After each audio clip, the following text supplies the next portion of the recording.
Hi.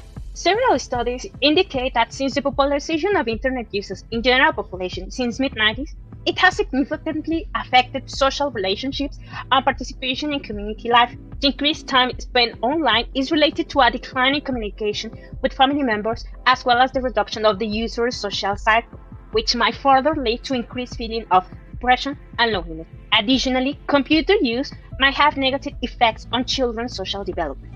The arrival of social networks in the past decade, prolonged use of social network sites such as Facebook, WhatsApp, Instagram, or TikTok have been related to signs and symptoms of depression and low self-esteem, especially in children and adolescents. Mexico is within countries with more users of social media, where Facebook, Instagram, and TikTok are the social network more used by girls, boys, and adolescents, with an average browsing time on Facebook of 23.6 hours per month and on TikTok and on Instagram 11.8 hours. Due to its generalized use and strong potential connection with the development of psychiatric diseases, there is an imminent risk to become a serious public health concern in teenagers here in Mexico and worldwide. However, the link between use of social networks and mental problems remains controversial, and research on this use is filled with numerous public health challenges. What do we understand by social networks? Social networks are structures formed in the internet by people or organizations that connect with each other beginning with interest or common values. Although it exists in conscience that social networks have brought to our lives different ways of interaction and connection, it can be ignored that these come with challenge and risk. As their use many times, more social platforms appear and they have an important weight in the personality of the users and in their day-to-day behavior. Some of the disadvantages of the social network that, in our opinion, impact the vulnerables, such as minors and teens, are 1. Less close contact, more digital perception. 2. Crisis and risk of personal image. 3. Anxiety and emotional imbalance. 4. Insecurity and cybercrimes.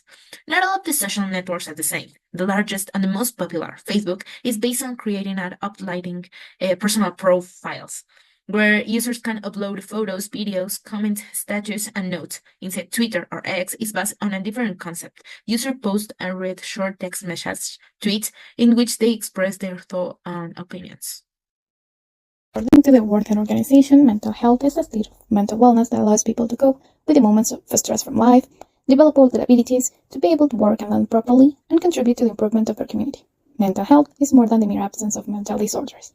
The affections of mental health comprehend mental disorders and psychological disabilities that go from mild to severe and that affect the thinking, the mood, and/or the behavior of a person. The mental disorders include antisocial personality disorders, anxiety disorders, and depression.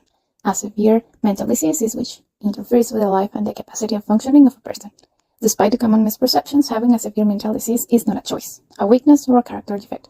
It's not something that simply happens or that can be taken away with strong willpower. Social context. With the development of social networks, the time children and adolescents spend in front of the computer screens has significantly increased. A massive rise in the usage of social media has been identified in them, ranging from 12% in 2005 to 90% in 2015. Social media usage has especially spiked due to lockdowns during the COVID-19 pandemic as a coping strategy for feelings of loss, social isolation, and anxiety.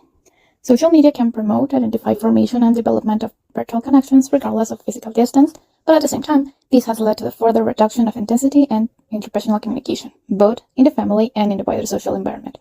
Although social networks enable an individual to interact with a large number of people, these interactions are shallow and cannot replace everyday face-to-face communication. They also have the tendency to negatively impact self-esteem and self-image through unwanted feedback, not receiving enough social validation, or unhealthy competitions and comparisons. Additionally, computer-mediated communication may lead to the altered and often wrong impression of the physical and personality traits of other users. This may lead to incorrect conclusions regarding physical appearance, educational level, intelligence, moral integrity, as well as many other characteristics of online friends. The studies have reported a more frequent association of anxiety with addiction to social media use in individual users in an age range starting at 16 years old. Similarly, the amount of time spent using social media was directly related to the incidence of dispositional social anxiety, appearance-related anxiety, and sensitivity to appearance rejection.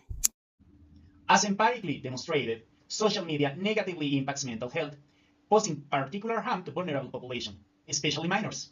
Given the economic power of multinational corporations operating these platforms, collective efforts at a supranational level are required for regulation, that or the presence of a strong centralized social state capable of prioritizing social welfare and sovereignty over international capital interest.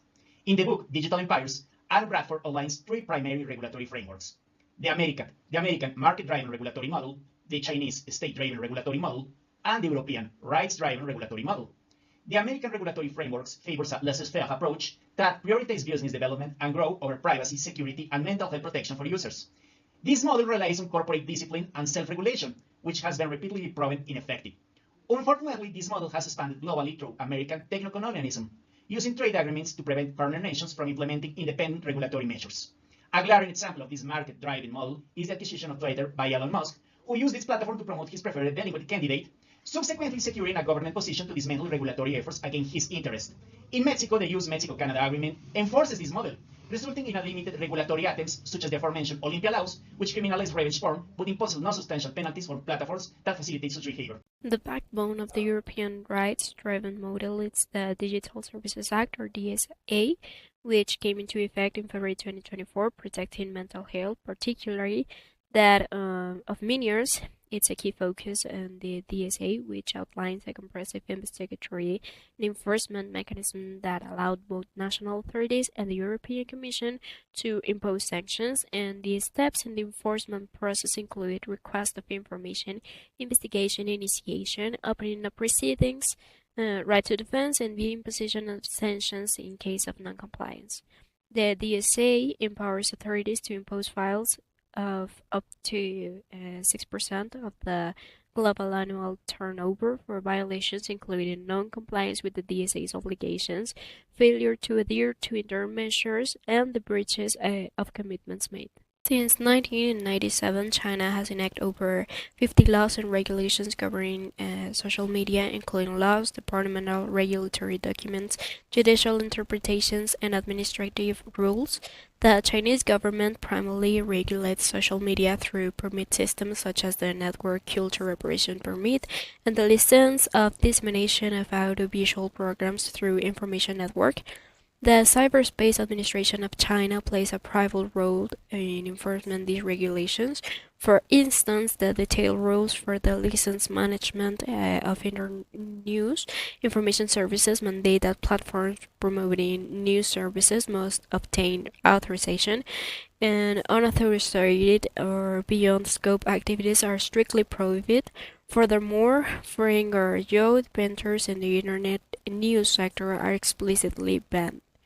Our proposed or ID mark is Brazil, that has emerged as a leader in South America's social media regulation. Under its recent administration, the country demonstrated both technical and administrative capacity to compel platforms like X, formerly Twitter, to appoint legal representatives with its jurisdiction and even suspend their operations when necessary. In conclusion, the relationship between social media and adolescents' mental health represents a challenge that requires a comprehensive and balanced approach.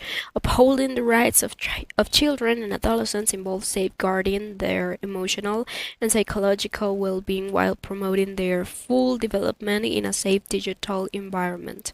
This necessitates the implementation of effective awareness campaigns and mental health education to raise understanding both the risk and the benefits of social media, and moreover, appropriate supervision and restriction for minors established through collaboration between families, educational institutions, and digital platforms are essential to mitigate negative impacts and encourage healthy habits. Promoting a culture of self-regulation in digital well-being is a key to empowering adolescents to use social media responsibly, integrating these tools as allies in their development rather than as a threat to mental health.